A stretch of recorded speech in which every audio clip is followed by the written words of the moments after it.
In this video, I want to talk a little bit about evaluating claims. Now, there are two types of claims that I've mentioned I'm going to be speaking about on this channel, and those are theistic claims, claims about God's existence or God's activities or qualities or characteristics.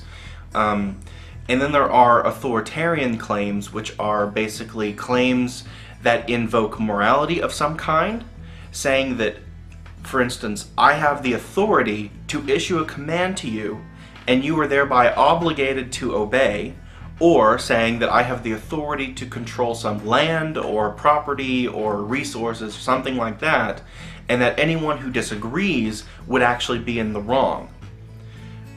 If I make a theistic claim, I bear the burden of proof. If I say God caused the origin of the universe, I have to prove that. Just like a scientist who claims that the Big Bang model is the best explanation for the origin of the universe would have to go through a process of justifying this claim. The person who makes claims bears the burden of proof. So if I claim authority to a particular resource or to command somebody to do something, I have to prove that I actually have that authority. I can't just force someone to do my bidding and say I have the authority and expect people to believe me until they can prove me wrong. That's not how that works. I would be a criminal if I did that. I should be seen as a criminal if I did that.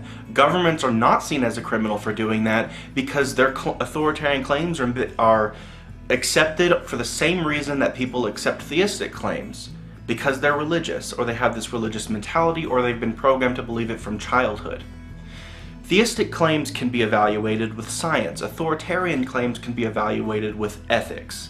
If I can demonstrate that ethically there is no contractual obligation for you to obey something that I command you to do, my claims fall short. And if I actually try to enforce them, I would be a criminal, and you would have a valid claim against me. Just like we all have a valid claim against the governments that claim to rule us.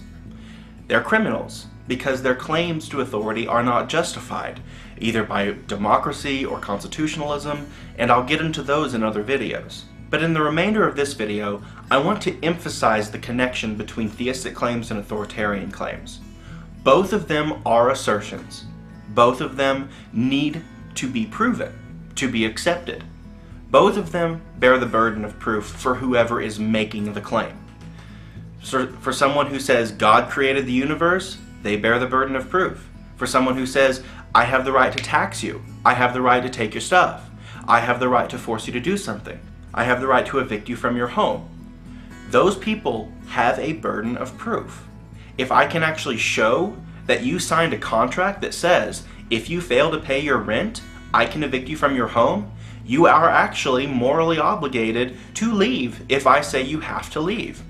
However, if you had no contractual obligation with me whatsoever, and I simply claim authority over your home and command you to evict or command you to leave, and I end up forcing you to leave, there's nothing I can do to prove I had that authority in any regard. I am purely, perfectly, clearly a criminal in this situation if I force you to leave your home. This is not to say that somebody who asserts theistic claims is a criminal. They're simply wrong. In the ethical domain, wrong means criminal. In the scientific domain, wrong means inaccurate. If you're making claims about the factual origin of the universe that cannot be supported by reasoning or evidence or any of the other real methods we use to evaluate claims about the universe, then we have no reason to accept it. And if I can't justify my authority to evict you from your home, there's no reason you should obey me, because I'm probably in the wrong.